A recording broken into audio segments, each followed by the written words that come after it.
Hello there, X-Men comic book fans. D Square here on the House of D channel. I wanted to do a video today because I'm really geeking out about the Powers of X number 3 and what it really means for this whole Hoxpox story going forward by Jonathan Hickman, of course. Really, we can see some mastery. I've mentioned a lot of world building, but we're actually getting into some character development, as well as there are some misconceptions I had that are really cleared up here. A big, what I would call a paradigm shift for a major character in the X-Men universe. So, I'm definitely geeking out over this issue, but at large, I'm just geeking out about the story and what it means for the X-Men universe, because it's being done in a way that not even I expected. Now, this comic book, it opens up with this machine fanatic human religion. We see this priest guy, he's like half human, half machine, and they're taking this human baby and like giving it the techno organic virus. Now, it wasn't specifically explained, but that's what it looks like. It's a really disturbing scene. The scene is, of course, interrupted when the mutants that we've been introduced to in this 100-year timeline, they are attacking this fanatic church. Not all of them, just four of them. We have North, we have Rasputin, Cardinal, and of course Zorn. And it's the actual Zorn. And that leads us really to the first misconception that this helps to clear up. It really has a cool chart here, and it shows us really a couple of important things. First, Apocalypse. He is confirmed. He is an external. That's something that has been a debate in the Marvel Universe. It hasn't been quite nailed down, but it is absolutely confirmed. He is an external. He is basically immortal. He will not die of natural causes, and he has to be killed to do so. The second thing we learn is that he indeed has horsemen. And I was talking with Volsker on the House of D podcast about, he mentions war when he's talking to Wolverine. The actual Wolverine, by the way.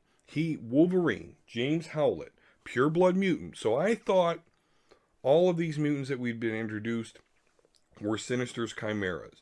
Maybe some of them were first generation, but I thought they were all chimeras, except for Wolverine. And I was thinking maybe this is actually him. It looks like him, and I was indeed right. This is actually James Howlett, pure blood mutant, Wolverine. And that goes for Zorn too. Zorn is death. So Wolverine is war. Zorn is death, the actual Zorn, so pure blood mutant. Then we have Pestilence. Okay, this is his name's North. He's the Magneto character. Turns out that he is made from the DNA of Emma Frost and Lorna Dane, which is Magneto's power. So that's why we're seeing a strong Magneto correlation here. And then finally, Famine. So the Groot-looking thing, it's not Groot. It's not Black Tom Cassidy. It is actually a symbiotic mutant. So basically, Krakoa is using Cypher's body like a symbiote. And yeah, so we've got the Horsemen of Famine. The other interesting thing we have here in another chart is we have what's called Mother, Akaba, mutant pureblood. When I first saw this, I thought of Moira, I thought of the sarcophagus. Indeed, this Akaba, this mother, has her own four horsemen, and that's of course Rasputin and Cardinal, which are Chimera mutants, third gen. Then there's Silobel, who is deceased, who was labeled as a hound, so she's not a chimera. She's one of those low-level hound mutants. And then we have Percival. Percival, again, deceased now, is a pure blood mutant. So, actually, I think Percival, sorry, she's the one that's in the goop. And we saw in the Ascension period that she's still in the goop. So, very interesting there. We have, Apocalypse, Akaba, they've each got their four horsemen. We understand that now. We understand that Wolverine is actually War, the horseman of war, and that these are a mix of pure bloods and third generation. This even, symbiotic mutant relationship between Cypher and Krakoa. So really, really cool stuff that we did not know. And, thanks to this cool issue, we now, it's all very clear. And so the other interesting thing is, of course, is Nimrod. You know, he's, the machines are perfect. He's got this big head, but he's really, really laser focused on trying to understand, what information did the mutants get? Why did they get it? And as he's kind of looking through all that, Omega Sentinel sees the church has been attacked. Uh, Nimrod is so laser focused, he doesn't care. She goes to investigate, and that's where she meets up with the mutants that are attacking this church. Instantly destroys North. So North is done. So far, he looks cool, but really not an impressive character so far. I haven't even seen him use his powers, and boom, he dies. Um, and that's why I didn't give this a 10 in my review. This is the artwork I was talking about. You can't tell it's him. I mean, you can kind of see, okay, it's a cape and he has a cape, but really I had to do some research before I was said, okay, yeah, that's North that just died. So that's real interesting. By the way, Cardinal is in this attack, and you may be thinking, oh, well, he was bred to be a pacifist. What's cool is he explains that he has taken this terminal drug from Apocalypse that, breaks through all of that programming. So it definitely gives you the impression that they're not thinking of surviving this mission. Um, so going in further, the conflict, we see the other half of it where, um, you know, Krakoa, Wolverine, Apocalypse, they go to this data center and they find the information that they need. So this whole attack on the church was just, purely a distraction so that they can slip into the data center. Of course, as soon as they get the information, I mean, Nimrod knows about it, so then he obviously goes to investigate that. Um, Blast Wolverine, by the way. I mean, messes him up. I mean, the next thing you see is Wolverine regenerating, Chrome Dome skull under all that skin. But then we get a really cool death scene with Zorn. Of course, he's a nihilist. He wants to die. And Rasputin and him are the only ones left. Cardinal is dead. It's him and Rasputin. And Omega Level, or I keep on saying that. I always will probably. But Omega Sentinel is closing in. They're having a bit of dialogue. Rasputin reveals, listen, if you don't stop where you are right now, I'm going to pull this mask off Zorn. And he has a black hole under this mask. So I pull this, basically everyone dies. And Omega Sentinel doesn't understand that this is a suicide mission. And you recall in the last Powers of 10 issue number 2, when they were talking with Apocalypse, they were calling this a suicide mission. And that indeed looks like exactly what this is. And Omega Sentinel does call Rasputin's bluff, but she makes good on it. She pulls off the mask, black hole, wipes out everything. Then what happens is we see that, Apocalypse has the data that they're looking for. He gives it to Wolverine because Wolverine is in no shape to fight. Apocalypse is going to stay back and fight Nimrod, sacrifice himself to give Logan enough time to hop in Krakoa, because Krakoa can make the teleports, and teleports Wolverine back to their base while Apocalypse fights Nimrod. And it's a cool fight scene. I mean, Apocalypse is outclassed all the way. Nimrod splits himself into 3 and just goes to work on him. Apocalypse, is able to, wipe out one of them, but in the end, it's no good. And we get this huge reveal of what the whole plan is. So remember that life of Moira McTaggart, life number 9? And I commented here on my podcast with Volsker that, she's still alive in that timeline. Well, it's not that she's still alive, it's just that they haven't shown us her death. And now we see how that happens. They have devised a way to take this data, give it to Akaba, who is Moira. She's in stasis because, as we've read earlier, in battle she was wounded severely, so they placed her in stasis till they could get this data, devise a way for her to integrate it instantly into her mind, and then kill her. Which, of course, Wolverine is the one to do it. And it's really kind of cool because, when they get the data, Apocalypse insists that, oh, Wolverine, you're out of commission right now. You should be the go-to-one to do this. But really, we know that Apocalypse cares for Akaba and didn't want to be the one to have to kill her. So this is the interesting paradigm shift that we see with Apocalypse.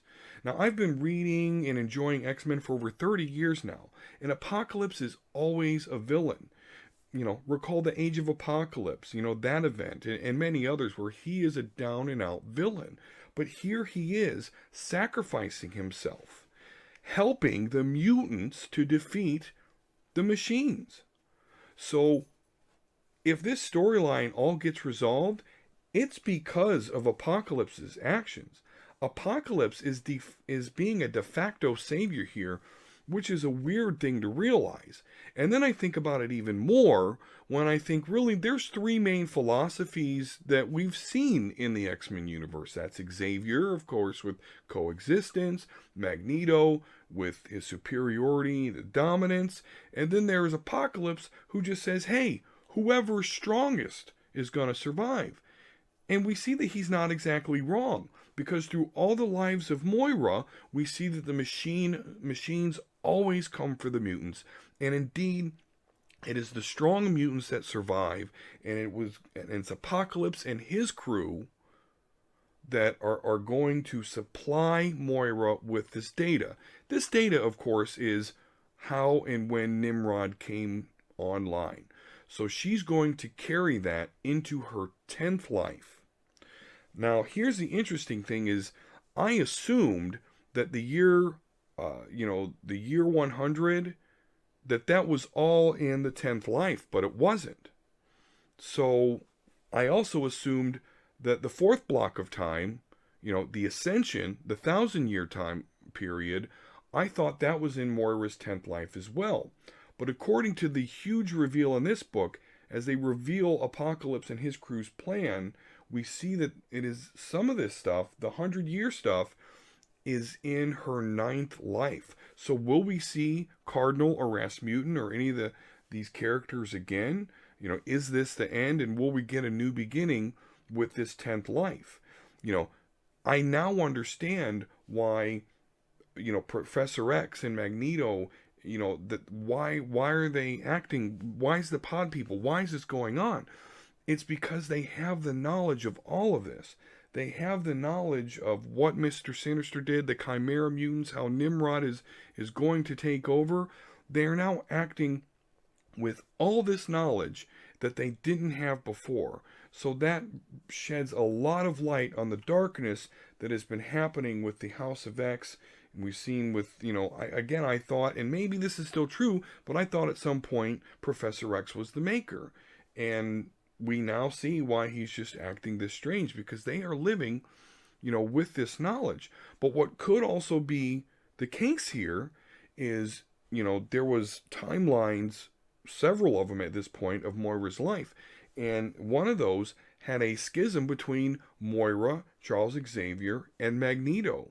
And could we actually still see that?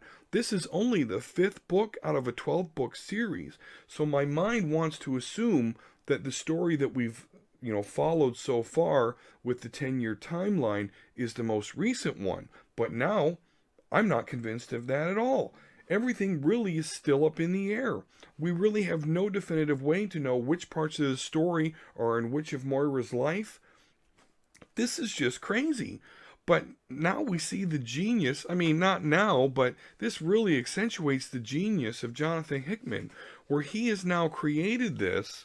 We're like, we can do anything now. We can do stories about any of these timelines.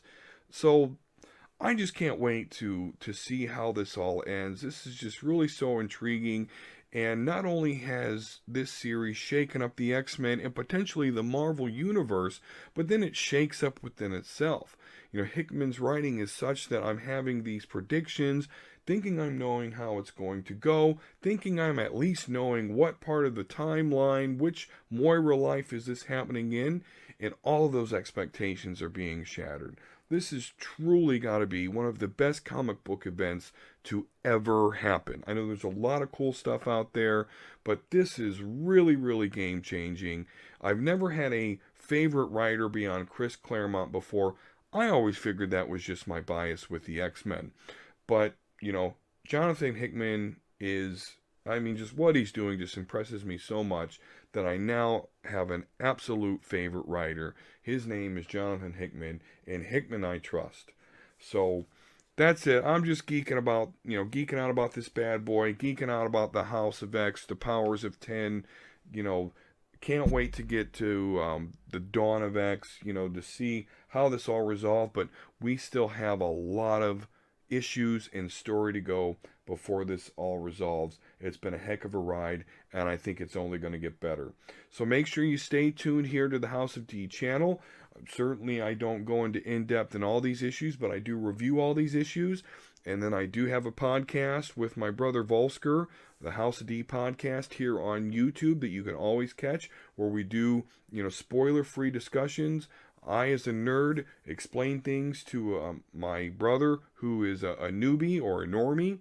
And so we definitely get into some good discussion about these Hoxpox issues, as well as other geekery subjects. So, check that out. Stay tuned, guys. But until then, peace and love, everyone. Have a great day.